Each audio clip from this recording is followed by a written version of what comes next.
अज़ीज़ान गिरामी, आज आपके सामने दर्स कुरान पाक के हवाले से सूरह बकरा की आयत नंबर 229 से आगाज़ करते हैं कि जिसमें रब कायनात ने औरतों की तलाक के मुतल्लिक बयान फरमाया है कि रब कायनात इरशाद फरमाता है, अत्तलाक़ु मर्रतानी फ़इम्साकुम बिमअरूफ़िन औ तसरीहुम बिइहसान, कि तलाक 2 मरतबा है, 2 बार तक तलाक है। फिर अगर आप उससे सुलह करनी चाहें तो कर सकते हैं, रजू कर सकते हैं। अगर नहीं करना तो फिर बड़ी ही उम्दगी के साथ, भलाई के साथ उसे छोड़ देना है। ज़माना जहलियत में रवाज था कि लोग औरतों पर बड़ा ही जुल्म व सितम किया करते थे और बाज़ ऐसी नौबत भी आ जाती थी कि उन्हें एक तलाक दे देते थे तो फिर कुछ अरसा गुजरने के बाद उनसे रजू कर लेते थे। जब 2 बार तलाक दे दी तो फिर इस तरह वक्त गुज़रता रहे, फिर वो सुलह कर लेनी, रजू कर लेते थे। तो इस तरह के वो औरत को तंग किया करते थे कि ना ही औरत के सही हकूक़ अदा करते थे और ना ही औरत को तलाक देते थे, यानी फ़ारिग करते थे। तो इस पर रब कायनात ने इरशाद फरमाया कि तलाक 2 मरतबा हैं, 2 बार तक है। इसके बाद अगर आदमी ने उसे रखना है तो बड़े ही आसान तरीके से रखे, उनके हकूक़ जो हैं वो पूरे करे। अगर आदमी ने नहीं रखना तो फिर भी भलाई के साथ, उम्दगी के साथ उसे तलाक दे। तो आजकल हमारे मुआशरे में भी कुछ ऐसे मसाइल आते हैं कि आदमी अपनी बीवी को छोड़कर चला गया, वो बेचारी अपने दिन पता नहीं कैसे बसर कर रही है, लेकिन ना ही तलाक दी और ना ही उनके साथ हकूक़ ज़ौजियत अदा करते हैं, बल्कि उनको ख़र्चा भी नहीं देते, उनके लिहाज भी नहीं रखते, किसी किस्म का उनका ख़र्चा बर्दाश्त नहीं करते। तो वो औरतें क्या करती हैं, फिर मुआशरे में बुराई जन्म लेती हैं। बहरहाल कुरान मजीद फ़ुरक़ान हमीद हमें बड़ा ही आसान तरीका बता रहा है। रब कायनात ने इरशाद फरमाया है कि अगर तुमने तलाक देनी ही है तो फिर उनको बड़ी ही उम्दगी के साथ तलाक दो। फरमाया है कि उनको औ तसरीहुम बिइहसान, बड़ी ही भलाई के साथ, नेकी के साथ, उम्दगी के साथ, अच्छाई के साथ उन्हें छोड़ दो।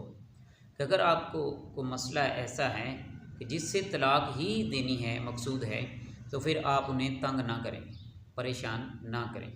तो ये उनके ज़माना जहलियत के दौर को रब कायनात ने रद्द किया और आगे कानून दे दिया है कि तलाक 1 मरतबा दी तो आप सुलह कर सकते हैं। अगर 2 बार भी तलाक दे दी तो इसके बाद भी सुलह की गुंजाइश है। अगर तीसरी मरतबा तलाक दे दी तो फिर सुलह की गुंजाइश नहीं रहेगी। ये देखें कि आजकल हमारे माशरे में बहुत ज़्यादा तलाक का रुझान हो रहा है। इसकी वजह यह है कि कुरान मजीद से दूरी है, हदीस मुबारक से दूरी है। ये देखिए कि रब का अगर आपने 1 मरतबा तलाक दी तो सुलह की गुंजाइश है, 2 मरतबा तलाक दी तो फिर भी सुलह की गुंजाइश है। आप अपनी बीवी के साथ दोबारा ज़िंदगी बसर कर सकते हैं। अगर आदमी ने तीसरी मरतबा तलाक दी तो इसके बाद सुलह की गुंजाइश नहीं है। अच्छा, मसाइल के अंदर है कि बेशक वो एक ही वक्त में 3 तलाक़ें दे या अलग-अलग वक्त में तलाक़ें दे, या वो एक वक्त में लड़ाई झगड़ा हो गया, आदमी खड़ा खड़ा पता नहीं क्या बात थी क्या नहीं, झगड़े के साथ उसने कह दिया कि जा मैंने तुझे तलाक दी, तलाक दी, तलाक दी। अगर 3 मरतबा उसने कह दिया तो उससे उसकी तलाक वाक़ई हो जाएगी, उसके बाद सुलह की गुंजाइश नहीं है। तो अज़ीज़ान गिरामी, आजकल हमारे माशरे में ये बुराई बहुत ज़्यादा जन्म ले रही है। अच्छा, इसमें एक बात और भी आती है कि अगर आदमी ने 3 तलाक़ें यकदम अपनी बीवी को दे दी तो क्या जी वो 1 तलाक होगी या 3 ही तसव्वुर की जाएंगी? तो अज़ीज़ान गिरामी, हदीस मुबारक से पता चलता है कि ये वो 1 नहीं बल्कि 3 तलाक हो जाएंगी। उससे उसका बीवी जो है वो हक़ ज़ौजियत से बाहर हो जाती है। तो उसके लिए क्या है कि रब कायनात ने फिर आगे इरशाद फरमाया है कि तलाक 1 बार है वो सुलह कर सकते हैं, दूसरी बार है सुलह कर सकते हैं। अगर तीसरी बार तलाक दे दी तो फिर आदमी उस बीवी के साथ नहीं रह सकता, वो बीवी उस पर हराम हो जाती है। फिर क्या है कि फरमाया कि हत्ता तनकिह ज़ौजन गैरा, कि वो फिर हलाला करेगी। हलाला किसे कहते हैं कि वो किसी दूसरे मर्द के साथ, यानी एक आदमी ने 3 मरतबा तलाक दे दी, उसके बाद वो किसी दूसरे इद्दत गुजारने के बाद किसी दूसरे मर्द के साथ वो निकाह करेगी। हाँ, अगर दूसरा मर्द जिससे बाद में निकाह किया वो फौत हो जाए या उसे तलाक दे दे, तो उसकी इद्दत गुजारने के बाद अगर वो पहले मियाँ के साथ निकाह करना चाहती है तो अब वो निकाह कर सकती है, इजाज़त है। लेकिन ये क्या है कि जानबूझकर तलाक ना दी जाए। पहला मियाँ अगर वो औरत के साथ रहना चाहे कि वो इस बात को समझ सकते हैं कि हम अल्लाह ताला की जो कायम करदा हदें हैं उन्हें कायम कर सकेंगे, निभा सकेंगे, तो फिर वो पहले मियाँ के साथ जिसने उसे पहले तलाक दी थी, उसके बाद उसने किसी दूसरे मर्द से निकाह किया, वो मर्द दूसरा जो है वो फौत हो जाए या उसे तलाक दे, तो फिर वो पहले मर्द के साथ अपनी इद्दत गुजारने के बाद निकाह करना चाहे तो वो निकाह कर सकती है, उसमें कोई हर्ज नहीं है।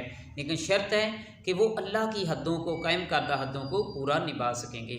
अगर उन्हें यकीन है कि हम दोनों अल्लाह ताला की हद्दों को पूरा निभाएंगे, हम पूरा कर सकते हैं, तो फिर वो पहले मियाँ के साथ निकाह कर सकती है। ये है इद्दत के बारे में, निकाह के बारे में, तलाक के बारे में। और दूसरा इद्दत के बारे में सवाल था कि औरत की इद्दत क्या है। तो कुरान मजीद फुरकान हमीद में रब्बे कायनात ने सूरह बकरा में आयत नंबर 234 बल्कि 229 से लेकर आप 34-35 का मुताला करें, यहाँ तक जाएं तो ये पता चलता है कि रब ताला ने इरशाद फरमाया कि जब औरतों के शोहर फौत हो जाएं, उनके आदमी फौत हो जाएं, तो उन पर 4 महीने 10 दिन की इद्दत है।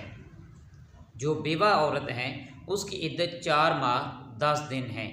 और जो औरत तलाक याफ्ता है और जो औरत हैज़ वाली है, हैज़ वाली की इद्दत 3 हैज़ तक है। अगर किसी बीमारी की वजह से या कम उम्र की वजह से औरत को हैज़ नहीं आता तो उनकी इद्दत क्या है, उनकी इद्दत के बारे में है कि उसकी इद्दत 3 माह तक है। और दूसरा इसमें एक मसला और भी आता है कि एक हामला औरत है, उसकी इद्दत क्या है। हमल के दौरान ही आदमी ने तलाक दे दी तो बाज़ औक़ात कह देते हैं जी हमल के दौरान तलाक नहीं होती। भाई तलाक हो जाती है, हमल के दौरान ही औरत हामला थी लेकिन आदमी ने उसे तलाक दे दी तो तलाक वाक़ई हो जाएगी। लेकिन उसका इद्दत क्या है कि वो वज़ाए हमल है, यानी कि बच्ची बच्चा जब तक पैदा नहीं होंगे उसकी इद्दत ख़त्म नहीं होगी। बेशक वो 2 माह हो, 4 माह हो, 6 माह हो या जितना टाइम भी लगे, वो बच्चे की वलादत तक इद्दत है। और बेशक वो 1 माह के अंदर ही वलादत हो जाए, यानी आखिरी दिनों में औरत को तलाक दी थी लेकिन उसी माह में बच्चे की वलादत हो गई, तो बच्चे की पैदाइश के बाद औरत की इद्दत ख़त्म हो जाती है। फिर वो औरत अपना बच्चे की वलादत के बाद दूसरी जगह पर निकाह कर सकती है। ये है औरत की इद्दत के बारे में और तलाक के बारे में कुछ मसाइल थे।